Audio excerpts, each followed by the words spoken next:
All right, I had an amazing ride this weekend. It was a fantastic event. I had seen people doing this event for years. I just had never done it, never ridden the course, and it was absolutely amazing. The Rockbridge Gravel Grinder event, and I believe they hold it every spring and fall. It's a popular event for this part of southwestern Virginia. But first, hey, it's base training.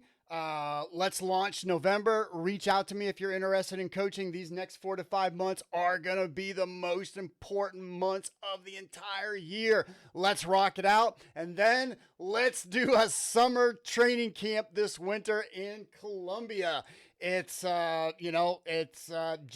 the doldrums of January. We're going to want to rock out some great base miles, do some great climbing, have great fun with my good friend Jill Patterson and a whole bunch of great people on beautiful roads in a country that absolutely loves cycling. All right, Rockbridge Gravel Grinder, an amazing ride. Here's the course itself. And, when I did this, I was just absolutely blown away. So, I plan events myself. I create courses. And when you create a course, it just takes your thinking of a course, of an event, to the next level. And so, for me to create one of my favorite courses that I ever created was a Century here in Bedford County, part of the Great Bedford Valley Road Ride. I spent about 35,000 miles of riding in Bedford County, and that's not an exaggeration, over 3 years to piece together this century. That I think it's just one of the queen rides in this part of the world. Well, when I did this signed up Rockbridge Gravel Grinder event, it was just a bit of a lark. But once I started doing this route, and then when I finished, I was like, this is absolutely one of the most amazing routes that I had ever done. That you could tell when the gentleman who put this together, his name is Richard Pence. When he put this together, like he really thought this thing out. I mean, there are tons of turns. You have tons of different terrain. You got farms. You're in the jungle. You got, sheer facing cliffs off this side that if you go this way, they're never going to see you again. You have, amazing pine trees, pine forests. I mean, like it was just an amazing route. And the gravel itself, for those of you who come to gravel from the road, you're really going to like this. There's no single track. There's no goat path. There's none of that stuff. There's no fire road that the mountain bikers love to throw into these gravel events. So if you're a roadie like myself, this is just a great day in the saddle. Here's the route again, and it's right off of Interstate 81. So, you can see, here's Washington, D.C. If you're anywhere on Interstate 81, this is a course that you should do. I mean, I thought that this was an amazing course, and I've ridden all up and down these valleys and in these mountains, all over the place. But this particular course of how it was put together is an absolutely fantastic. And one of the best things is that it is a Strava segment. So one of the things that I love to do for training, one of the things that I have my athletes do for training is to go out and find a 60, 50, 60, 70 mile Strava segment and really think about it. Think about where you can get speed on the course. Think about where the wind is. Think about your nutrition. Think about not stopping. You got to hammer that whole thing, right? So that's my favorite type of Strava course is the 50, the 60, the 70 mile Strava segment. I'm just not good. I do not have the phenotype or the physiology to nail the half mile climbs that are everywhere. And so, I just don't do very good on those, but I can do really super well. And terms of how I like to think about the all day event and pacing it and not stopping and crushing it as much as possible. This is really, absolutely awesome that they actually have a Strava segment. And so, my overall time, as you can see, is 4:11, and I got a ways to go. I got to take an hour off this thing if I'm going to beat this guy. And that poses certain difficulties, which I'll talk at the very end in terms of my strategy from going back and crushing this thing in the spring to really get up on that Strava segment. So right now, I think there's like 197 people who have done this Strava segment. I sit at number 34. Well, that means one thing to me, that there are 33 people above me that are just laughing. When I finish that, they're just laughing at me. They're probably at work right now calling those other 33 people, and they're just laughing at me. So my goal come this spring is to get that down as much as possible. All right, so it's just beautiful. I mean, this is an example of, it's just the gravel roads. They're fine.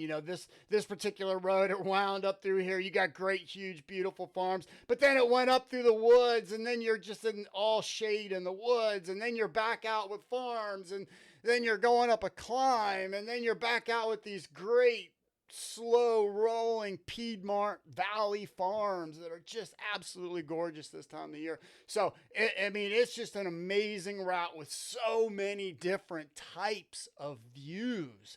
Views of the mountains, views of pasture, views of beautiful farms, tunnels through woods. Like, it's just an amazing route. So let's just jump in there. So it took me 4 hours and 14 minutes to do this thing. On the Strava segment, I was 4:11.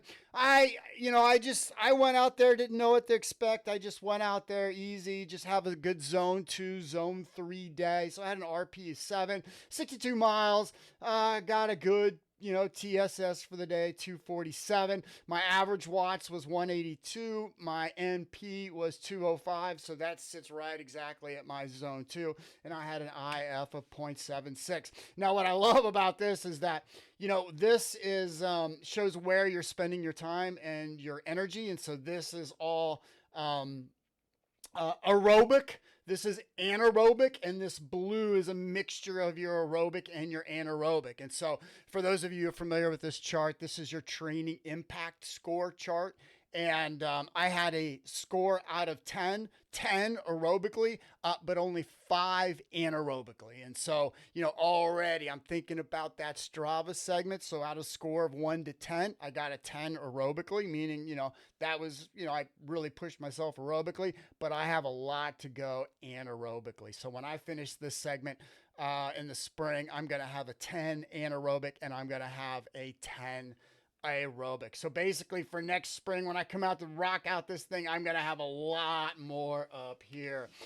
Here was my interval trend light. So I love looking at these. So, my goal for this 4-hour ride was not to stop. So, they had stops out there. They had 3 stops for this ride, but I don't like to stop. So, I want to pace this whole thing, and I want to treat it like an actual race. So I had a water pack on, and then 2 huge water bottles. So I had 50, I had probably 100 ounces of water for the day. It was a hotter day. It got up into the 80s at the finish. We started at about 60 and then ended about 80. So it was a brutally hot day here in Virginia. And I love this trend line. So here's my power trend line. This is how I train. This is how I have my athletes train. And this is how I race. And so for me, this was a great training ride. And so basically I wanted to do my last hour harder than my first hour, which I did. So I ended stronger on this day than when I started, which is how I like to train, this progressive model of training. And it's how I like to race if possible and things like that. So basically in training, it teaches your body to go harder and stronger through time, harder, stronger, faster through time. It teaches your body to deal with that. It teaches your mind to deal with that. And you really have to keep on your nutrition at the beginning if you want to end your event stronger than when you began it, just like a Tour de France race, right? They end, on a climbing stage, a mountaintop finish, they're going to end that day harder, unless you're trying to establish the break than when you started. So it's kind of how I train and how I talk. Now my time in zones, as you can see, so this is zone 1. So basically I'm not doing anything for this amount of time. And so why is this? Is that, well, I'm an awful gravel rider, right? So I'm terrible on the descent. So I cannot stay on the watts on any descent. I know the principles. I'm perfect when the principles. If you watch me descend, you could say, wow, that's the prettiest descender I've ever seen, except for the fact that I'm just so slow. It doesn't matter. I am still slow. Even though I have the principles, even though I've practiced this over and over and over and over again, we got great gravel descents around here.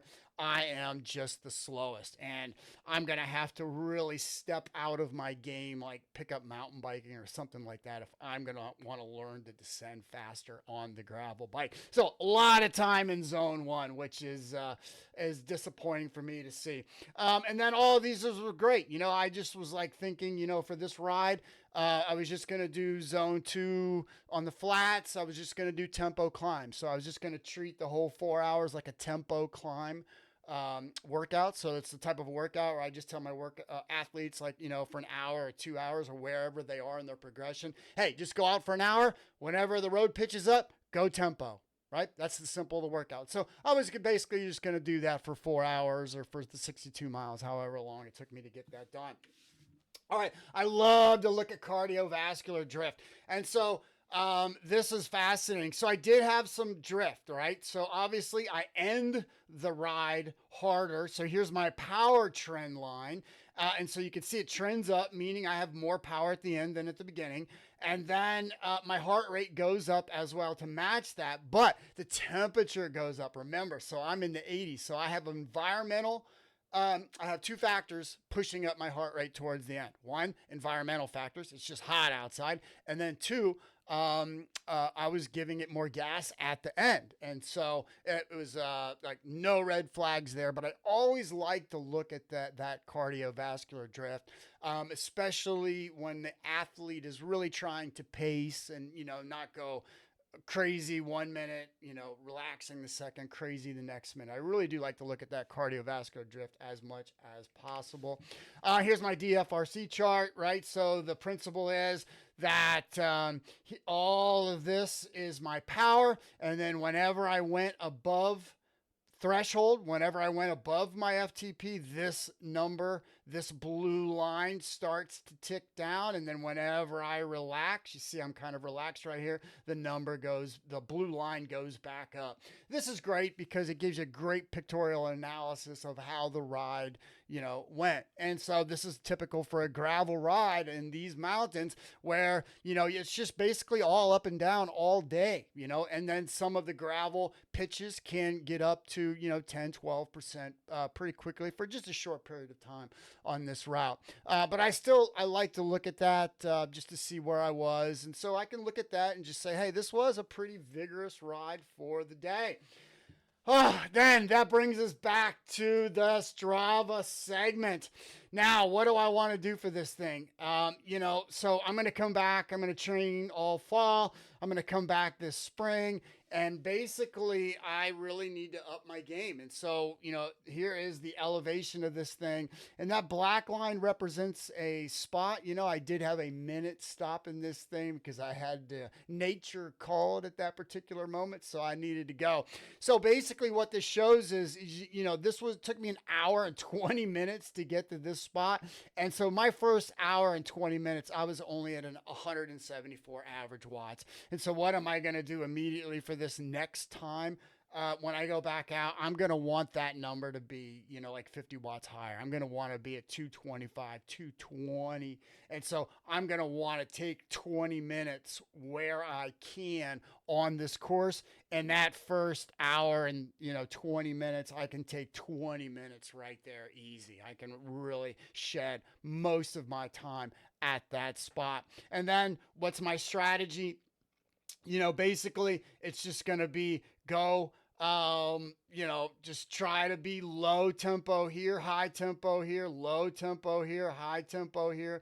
really high tempo here. Maybe, sweet spot this baby all the way to the beginning to the end. Sweet spot this baby to the beginning of the end. Sweet spot all this baby at the beginning of the end. And then just try to stay tempo as much as possible, because I get so much time relaxing, when I relaxing, whenever I'm descending, I get so, I'm just not moving. It's really good for me when I'm pushing it on a gravel course to really go tempo, on the flats, tempo, and then like, low tempo on the flats and then high tempo on the climbs. Remember, you're going to get, when you're going slowest on a gravel course, that's when you're going to get your speed. That's when you're going to get your time, because watts translate to speed better the steeper that pitch. And so I'm just going to, low tempo, high tempo, and that will be my pacing strategy.